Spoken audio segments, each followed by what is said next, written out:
Welcome back to 40 Days with Jesus.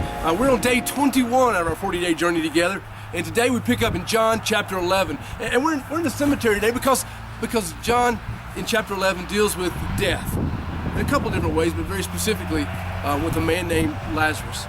But his death hadn't come yet in the beginning of John. As a matter of fact, in verse 1 it says now, a man named Lazarus was sick. And because he was sick, and he wasn't in the same place that Jesus was, they were miles apart.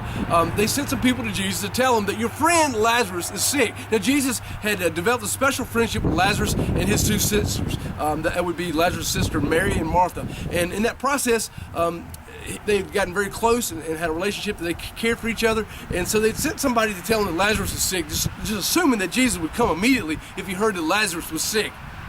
And it says that Jesus said that this sickness will not end in death. Now, if you know the story of Lazarus, you know at some point there was death involved, but maybe the ending of the sickness wasn't death, at least not death finally.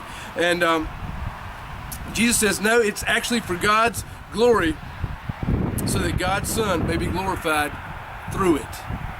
So Jesus was saying that he's sick, but God is going to get the glory because of Lazarus' sickness. And he goes on, and Jesus says, guys, let's go. After 2 days of waiting, Jesus finally says, guys, let's go. He was talking to the disciples. Let's go. We're going back to Judea.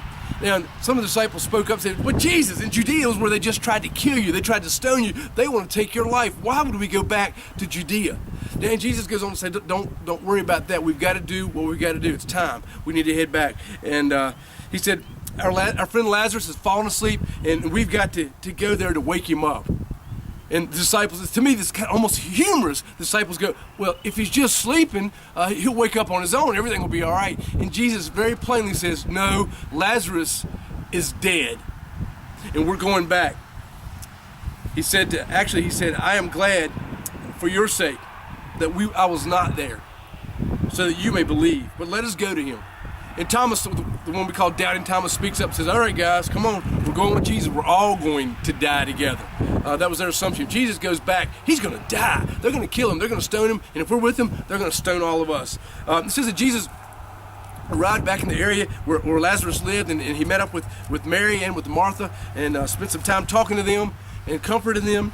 And he told Martha that your brother will rise again. And she said, I know he will. At the end of times, at the resurrection, Lazarus will come back. And then Jesus says these words professing his divinity. I am the resurrection and the life. He who believes in me will live, even though he dies, and whoever lives and believes in me will never die. Do you believe this?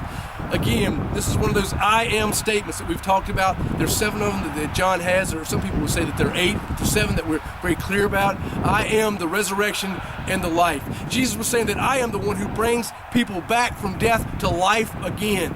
I am life itself. In the beginning of John tells us that Jesus is life. In him was life. And Jesus is saying that's who I am. If you'll just believe in me. And then he looks at Martha and says, do you believe? And I think maybe Jesus would ask us that same question today. Do you believe that Jesus is the resurrection and life? Jesus is the one who gives us what we need in this life. Jesus is the one who brings us fulfillment. Jesus is the one who brings us healing. Jesus is the one who brings us freedom. Do you believe that? Then why do we keep living in captivity? Why do we keep living in our hurting and our pain? Jesus has died that we might have life and have it full.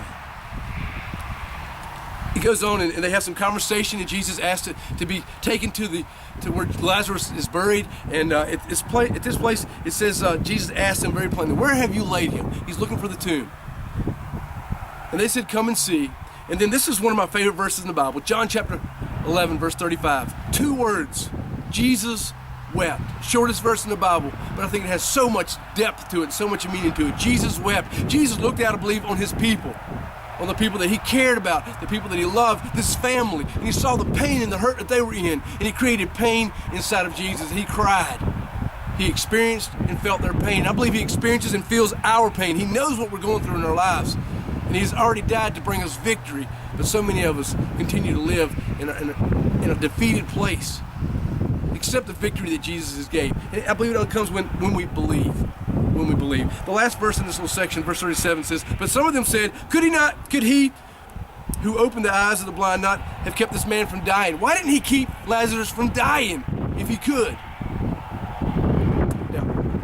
Jesus says, again, earlier in the same section, Jesus says, this is so that God's Son may be glorified.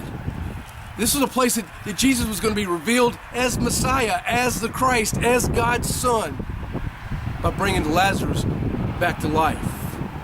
We're going to stop here, but tomorrow we'll pick up. What happens to Lazarus? What's this experience like? And what should it mean to us? We'll see you tomorrow on 40 Days with Jesus.